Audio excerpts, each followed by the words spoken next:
नमस्कार, मैं शारदा सिंह, पूर्व माध्यमिक शाला सिंधिया, जिला कोरबा। आज मैं आपको खाद्य श्रृंखला के विषय में बताऊंगी। खाद्य श्रृंखला में हम जीवों की परस्पर निर्भरता को देखते हैं, जिसमें प्रत्येक जीव एक दूसरे के ऊपर भोजन के लिए आश्रित होता है। इस प्रकार खाद्य श्रृंखला जो होती है जीवों की एक दूसरे के ऊपर भोजन की निर्भरता को दर्शाता है। यहाँ पर हमने TLM के माध्यम से खाद्य श्रृंखला को समझने का प्रयास करते हैं। ये सूर्य है।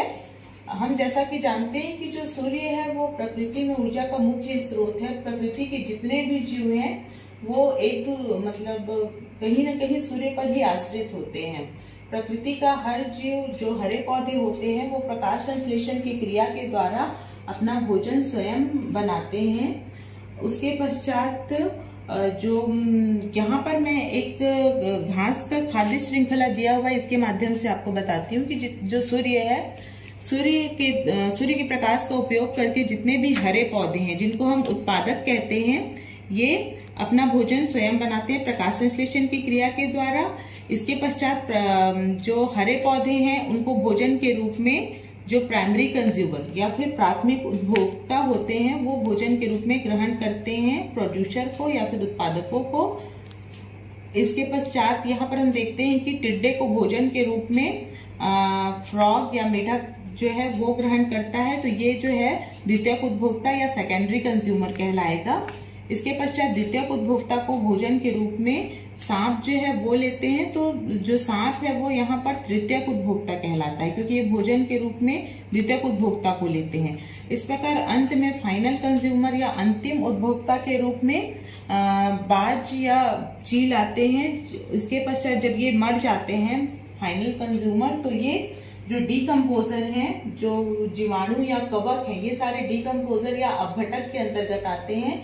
ये जीवाणु और कवक जीवों की मृत्यु के पश्चात उनको सड़ाकर पुनः मिट्टी में मिला देते हैं, जिससे वो पुनः प्रकृति में मिल जाता है। और इस प्रकार से ये खाद्य श्रृंखला इसी प्रकार से भोजन की निर्भरता को और परस्पर जीवों की एक दूसरे के ऊपर निर्भरता को दर्शाता है। यहाँ पर हमने कई प्रकार के, जैसे तालाब का, वन का, खेत, जंगल, समुद्र और रेगिस्तान, इसकी खाद्य श्रृंखला को यहाँ पर दर्शाया हुआ है। जैसे कि देखिए यहाँ पर तो तालाब है। तालाब की खाद्य श्रृंखला में जो हरे पौधे होते हैं, जितने भी जलीय पौधे हैं वो उत्पादक के रूप में कार्य करते हैं। उसके बाद जितने भी जलीय कीड़े हैं वो उपभोक्ता।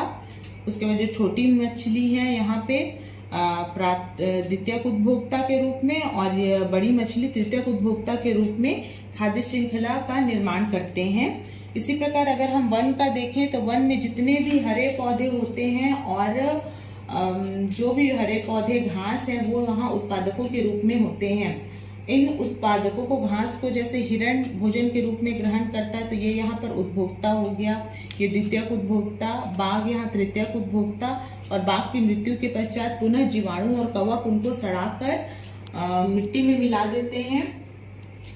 प्रकृति का इस प्रकार हम देखते हैं कि प्रकृति का हर एक जीव भोजन के लिए कहीं न कहीं एक दूसरे पर आश्रित है, और अगर इस फूड चेन की एक भी कड़ी को हम हटा देते हैं तो ये पूरी खाद्य श्रृंखला को प्रभावित करता है। जैसे कि यहाँ पर देखिए रेगिस्तान की जो खाद्य श्रृंखला है, यहाँ पे जितने भी जो रेगिस्तानी पौधे हैं वो रेगिस्तानी पौधों को चूहे खाते हैं, चूहे को सांप, सांप को बाज, और बाज की मृत्यु के पश्चात जीवाणु और कवक उनको सड़ाने का कार्य करते हैं। लेकिन अगर हम इनके जितने भी जो रेगिस्तानी पौधे हैं उसको अगर हम खत्म कर दे, तो जो भी उत्पादक हैं वो क्या होंगे, वो भी खत्म हो जाएंगे।